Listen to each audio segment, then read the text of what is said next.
makan itu jarang banget dikasih makan dia sama suaminya.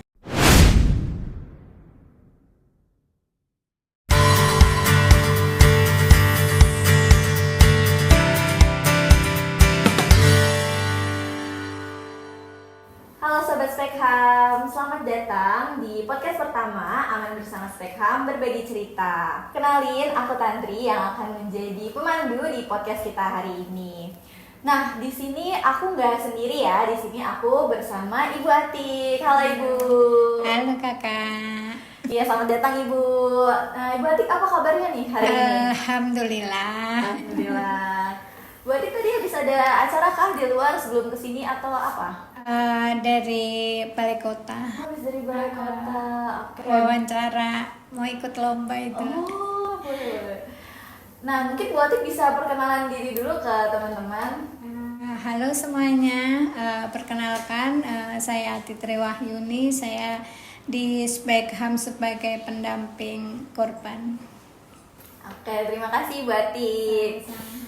Nah, jadi di episode kali ini kita akan berbagi cerita dan pengalaman nyata ya teman-teman tentang kekerasan terhadap perempuan.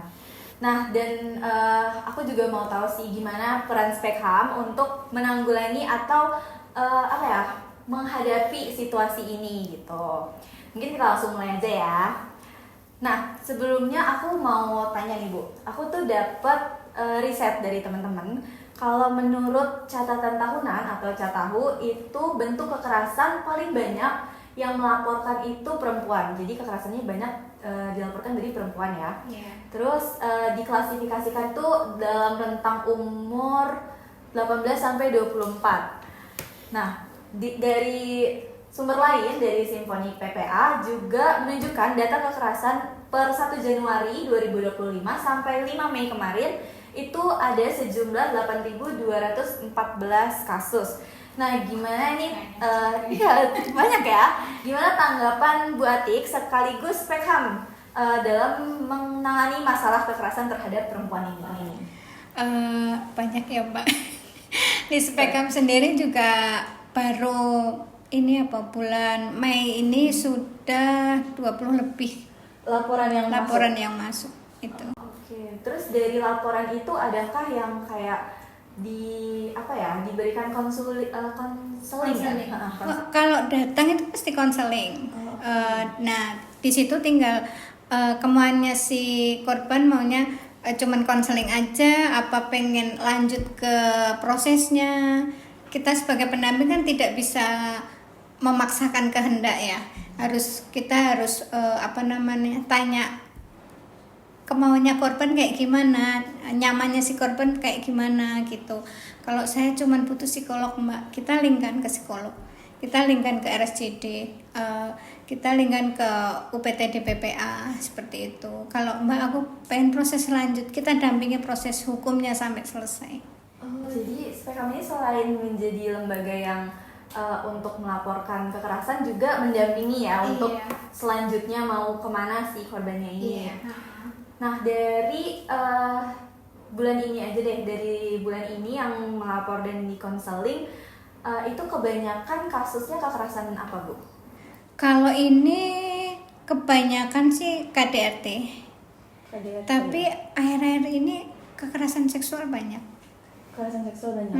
Dari itu yang melaporkan ini banyak di umur berapa?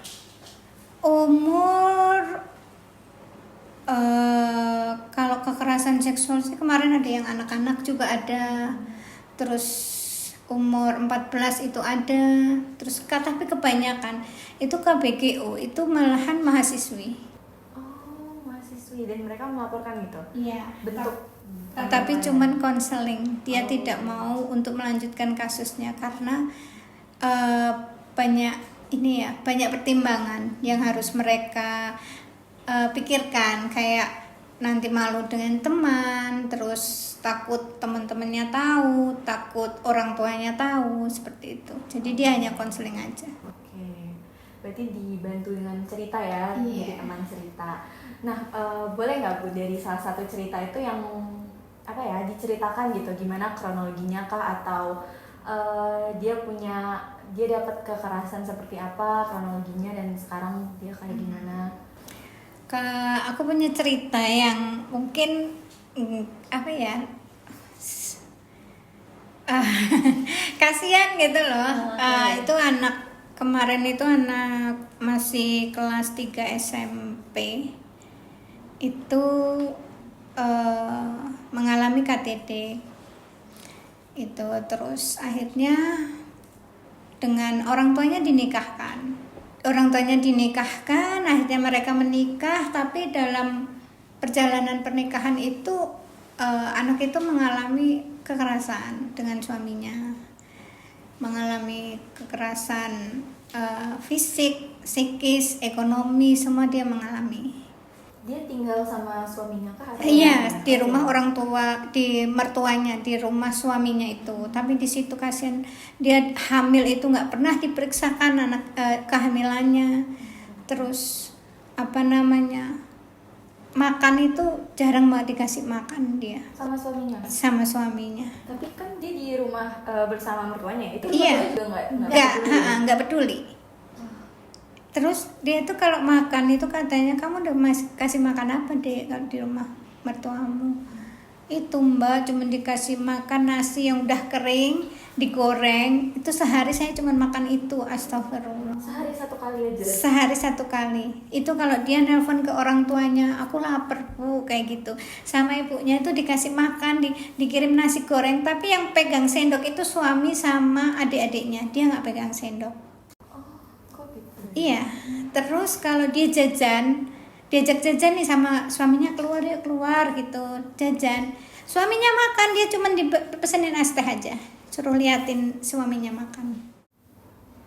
Wah, ini dia menikah sama suaminya ini itu karena kekerasan ya? Berarti dia karena hamil itu tadi, karena hamil duluan, karena yang tidak diinginkan itu tadi. Jadi orang tuanya memutuskan untuk menikahkan, seperti itu.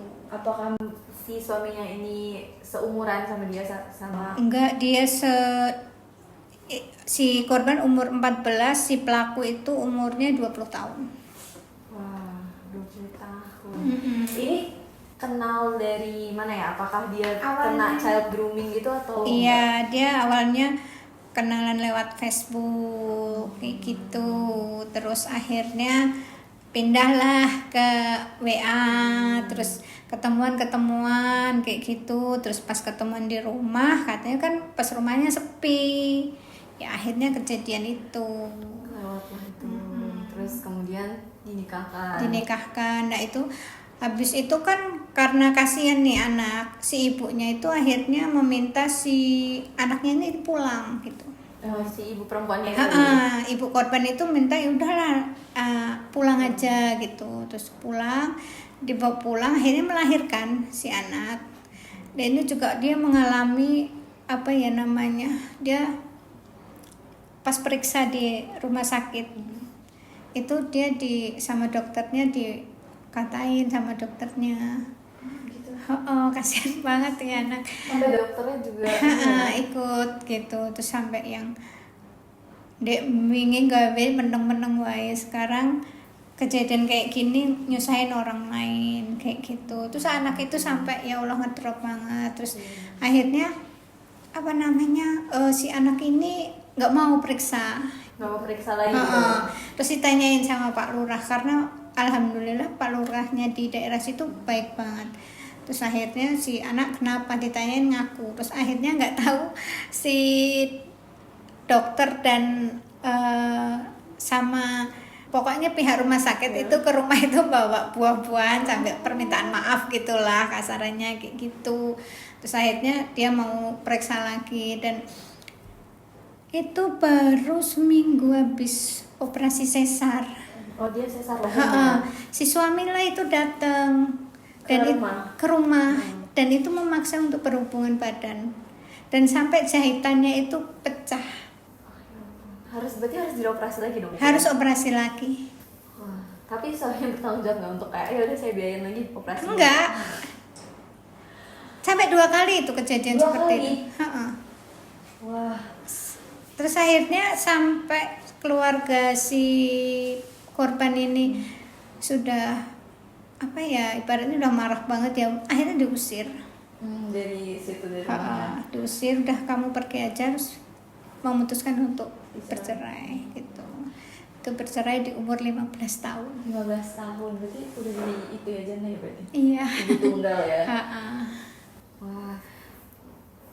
Terus kalau kayak gitu, itu dia korbannya ini melapor ke Spekhamnya tuh pas kapan? Pas dia sudah hamil kah, atau saat dia udah numpuk banget nih, udah di akhir sudah mau cerai baru udah mau cerai. Sebenarnya udah mau cerai itu dia baru, sebenarnya dia udah masukin gugatan tapi ditolak. Ke ini pengadilan untuk cerai. Pengadilan agama itu ditolak karena alamatnya pindah, jadi disuruh cabut gugatan gitu. Tapi karena dia juga warga yang kurang mampu ya, terus dia untung karena kita kerja sama dengan udah kerja baik di pengadilan itu kan, kita udah kenal sama security sama pegawai-pegawainya, terus dikasihlah kontak call centernya Spekham, dan kebetulan itu aku yang bawa gitu kan, terus akhirnya kontak itu, terus kita ketemuan. Baru dia cerita semuanya tuh dari awal sampai akhirnya tolong dibantu untuk mau cerai gitu. Dia datang sendiri kan atau bersama orang tuanya? Sama orang tuanya dia udah 75, jadi kayak kasihan banget ya Allah. Berarti anak terakhir berarti gitu ya, masih kecil gitu. Anak terakhir. Wah, ternyata kejadian seperti itu nyata ya sobat, nggak cuman ada di sinetron atau cerita-cerita yang biasa kita lihat di sosial media kan, biasanya itu banyak. Ternyata ini beneran ada, nyata terjadi di sekeliling kita. Mungkin selanjutnya semoga sobat-sobat Spekham bisa lebih aware dan lebih sadar sama lingkungan sekitar, entah temannya atau saudaranya, siapapun bisa untuk dibantu. Dan kalau misalnya terkena kekerasan atau ada ingin melaporkan, butuh bantuan konseling, butuh bantuan mungkin untuk ranah hukum, bisa menghubungi ke Spekham. Wah, nah gimana nih teman-teman, edisi kali ini inspiratif sekali ya. Oke, sebelum kita selesai nih, ada nggak dari Bu Atik pesan untuk teman-teman semua supaya lebih aware tadi sama lingkungan sekitar dan gejala-gejala atau mungkin permasalahan yang ada di sekitar mereka gitu? Kalau aku sih pesannya, karena akhir-akhir ini kebanyakan juga korbannya itu mahasiswi ya, itu lebih ini aja deh ya, kan kalian itu disekolahin biar pinter ya. Jadi kalau ada cowok-cowok yang deketin terus gombal-gombalin, harusnya peka dong kayak gitu. Dan mungkin untuk korban-korban yang lain lebih ini aja deh, mungkin dengan melihat ini akan lebih banyak yang peduli dengan kalian begitu. Jadi kalian gak sendiri ya, kalau ada apa-apa bisa langsung hubungi pihak Spekham dan pihak berwajib untuk mendampingi. Oke, inspiratif sekali ya. Terima kasih banyak Bu Atik. Sami-sami. Terima kasih juga buat teman-teman yang udah nonton episode kali ini. Sebelum diakhiri, aku minta maaf kalau ada kesalahan kata dan perbuatan. Semoga kita bisa ketemu di episode podcast selanjutnya. Dadah.